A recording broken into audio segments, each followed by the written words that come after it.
30 minutes, c'est tout ce qu'il leur reste. Nos 5 candidats sont à fond. Les machines tournent à plein régime. Mais qui ira jusqu'au bout? Gaël peut compter sur un soutien de taille.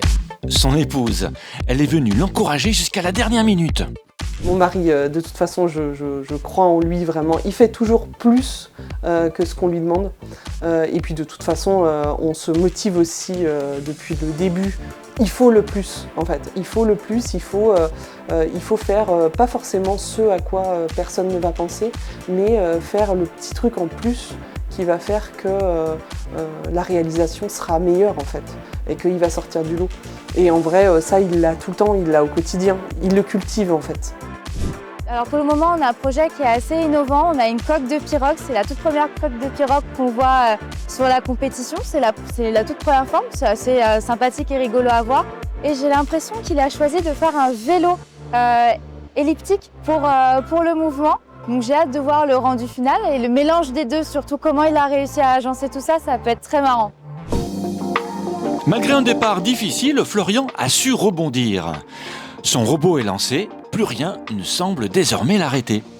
Alors Florian a réussi très vite à rebondir sur la partie méca où il s'est rendu compte qu'il avait perdu beaucoup de temps. Et sur la programmation, c'était extrêmement clair pour lui.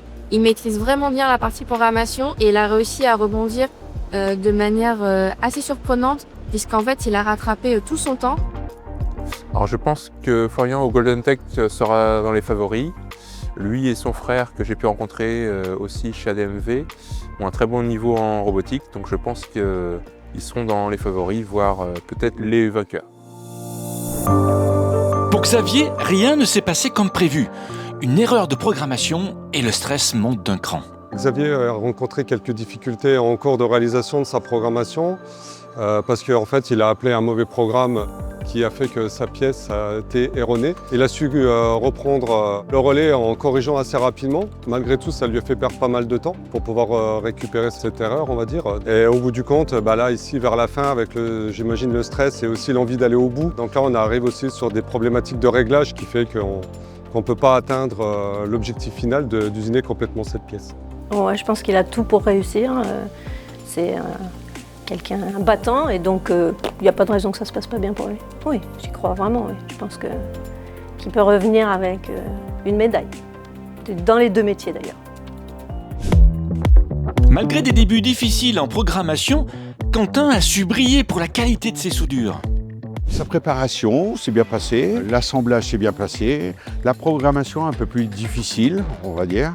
Par contre, en termes de paramétrage soudage, c'est un bon choix, un bon paramètre. Les soudures qu'il a réalisées sont belles. Les qualités de Quentin sont une passion pour la soudure, ce qui est un avantage, et également une culture nucléaire de par son passé qui est un axe de développement chez Eiffage Energy System, donc forcément c'est un avantage et un atout majeur pour nous. Sa participation au Golden Tech est une très bonne initiative pour l'image de l'entreprise, d'autant plus qu'il a une excellente dextérité et que c'est un très bon soudeur, donc c'est une très bonne chose. Je suis convaincu qu'il va faire une bonne performance. Damien a frôlé la catastrophe pendant l'usinage, mais sous le regard bienveillant de ses proches. Alors là, on a pas mal avancé par rapport à tout à l'heure. Il a fini ses débauches, donc ça c'est plutôt bien. On a quand même frôlé la catastrophe. On a la fraise de 6 qui a touché le brut au niveau du corps d'outil. Donc elle n'a pas cassé miraculeusement, on va dire. Donc tant mieux pour lui, parce que ça aurait été éliminatoire. Donc il a pu poursuivre son concours. Damien est passionné depuis l'âge de 10 ans. Il était tout petit qui venait nous aider à mettre des séries sur les machines. Et ça lui a plu et il a continué avec son papa. Il a totalement une façon de travailler différente de celle des autres, puisqu'il travaille surtout de la façon que je lui ai appris. Il prépare ses programmes en amont, pendant que sa machine usine, il continue, il fait d'autres opérations. Il travaille vraiment en temps masqué sur l'usinage et la programmation. Nos 5 héros de l'industrie ont tout donné. Après des heures d'efforts, de doute et de passion, l'épreuve touche à sa fin. Le verdict approche, les dés sont jetés, le temps de vérité est arrivé. Je sais que vous êtes pressés, mais c'est le moment que vous attendez tous. C'est les Oscars de la tech.